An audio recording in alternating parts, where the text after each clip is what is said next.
All right, lady friends.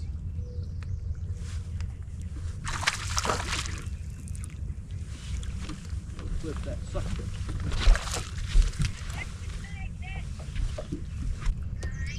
All right, everybody, welcome to another episode of TNCBA's Chasing Ghost. We're here on Douglas Lake for the third stop on the Morristown Marine Team Trail for 2025. We didn't have a video for you from Holston on that second stop because we had an alternate in place of me there. We had Eric Pope fill in for me while I was away on vacation. So we didn't get a video there, but we had good momentum rolling through the beginning of the season. We wanted to keep that going here on Douglas. Momentum is huge when it comes to this sport.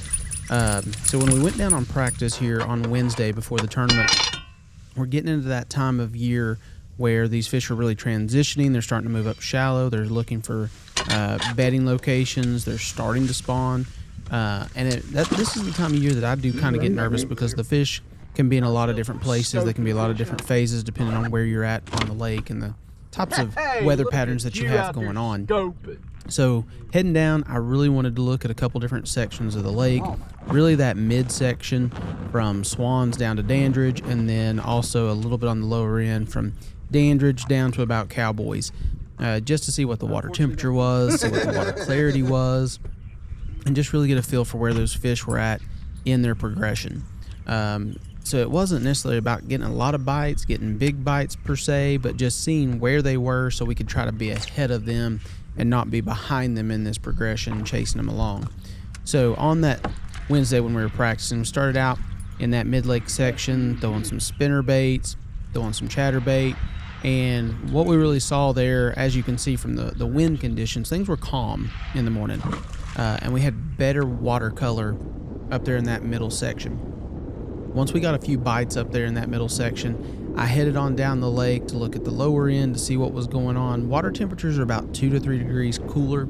At this time in practice, we were looking at the mid-60s thereabouts in that middle section, lower 60s down here in the lower end. And when we moved down the lake, we didn't get any bites while it was calm. And once the wind picked up, I picked up an A-rig, and as you can see here in this mud line with a little bit more color in the water, got a bite really quick. But the way things were going, it was just that water was a lot clearer down there. It wasn't quite as warm. So we moved back up the lake into the middle section to recheck that later in the day once the sun had been on it for a while to see if those fish had changed any. Everything that we had caught up to that point had been in less than 5 foot of water. So you could tell that the fish were moving up there. But you can also see that a lot of these fish are smaller buck bass. We didn't run into any females in practice. So what that told me was they were not up there. They were not locked on yet. But what we had coming was 3 warm days, warm nights and warm days, and quite a bit of sunlight. So I knew we were going to be ahead of those fish if we stayed up shallow. But to think about a starting point for Saturday, we wanted to get somewhere where we could try to get a quick limit.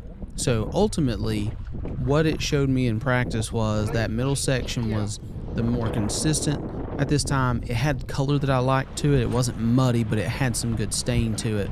So by getting down there in practice and kind of checking out these areas, just getting a couple bites here and there, we figured that the best chance for us to get an early limit was to start out on this midsection of the lake.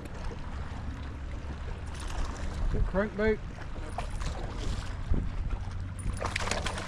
Spinner bite. 195 range.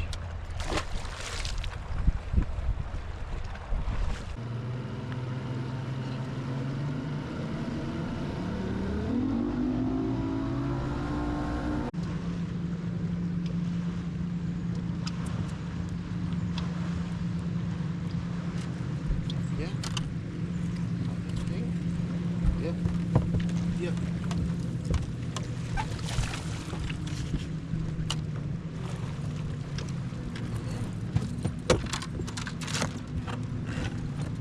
He was on the bottom. Now, come tournament day, we knew we were going to be starting out in this midsection, and we wanted to start on a main lake point between Indian Creek and Swans where we had caught some fish in the past. And the interesting thing was in practice on Wednesday, the fish weren't positioned right. The bait wasn't up on top of this point. The fish weren't up there with it. But when we pulled in there on tournament day, the bait and the fish had all pushed up on top of this point to feed. And now there was a lot of white bass involved, along with smallmouth and largemouth. We started out with an A-rig in these low light conditions. And the good thing is we were able to get a limit fairly quickly. We got 4 from this point that we walked away that were keepers. And then we moved on up the lake towards Swans and really was heading on up the lake a little bit further to an area where I'd gotten some bites on a worm and on a spinner bait. And there was nobody fishing the riprap there under the bridge at Swans. So anytime in the spring, I really like to fish that riprap if I can get on it. Nobody's there. So we pulled in, and Snyder, throwing the A-rig, kind of got hung up on a rock and then popped it off and came free. And when he did that, he got a bite.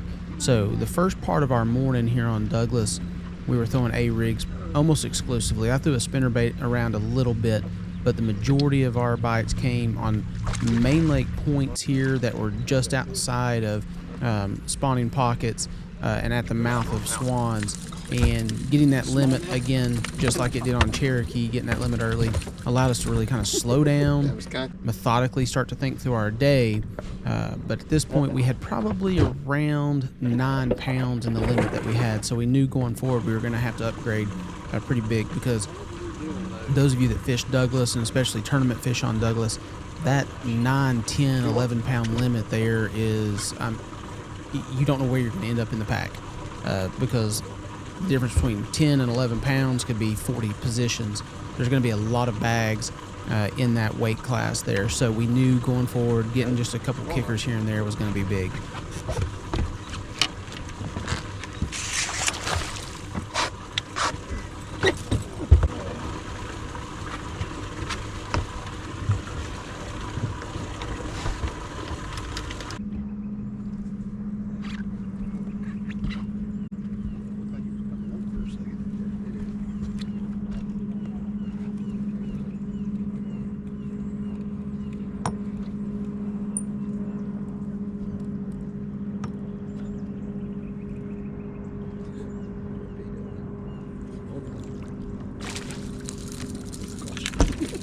Trying to get out of the way, but I was like,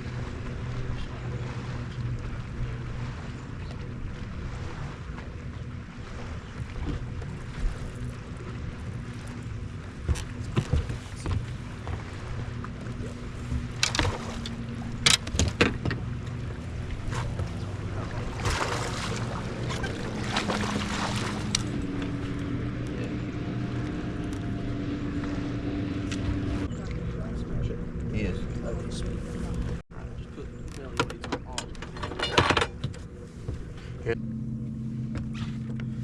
This is our smallest one.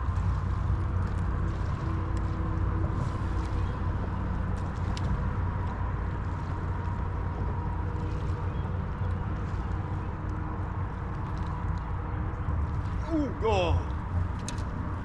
I don't know. Oh no, he's still on. Very confused. Was he sleeping?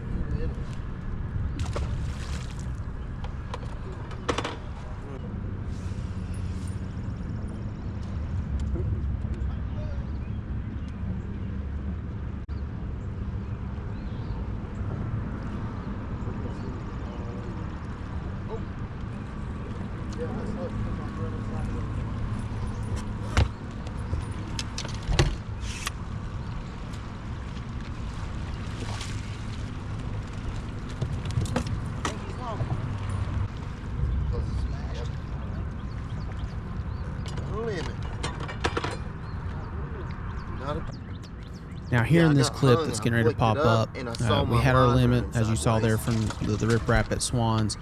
We pulled in this shallow spawning pocket just off the main lake, and I start flipping some laydowns here, just looking for that kicker bite, looking for somebody that's pulled up there.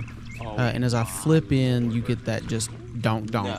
And when I started to lean on it just a little bit, I felt that weight and went to set the hook, and really don't know what happened here on that kind of free. Don't know if she had bit it, started to spit it, and when I swung, I kind of hooked her in the side and she just pulled free. but the line didn't break.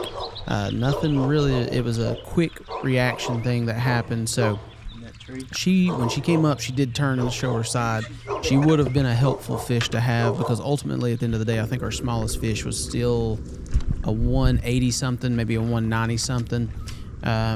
So that one kind of spun me out for a little while, and we started to move back down the lake, and we came to some of these steeper shell banks that are along the main lake running back towards Dandridge. And one thing that we found here, you see me flipping this Kitech over, is some fish had pushed bait just up against the wall here and were feeding. So I flip the Kitech over, it starts to pendulum, I keep it above the fish that I see there, and this largemouth comes up just nonchalant and eats.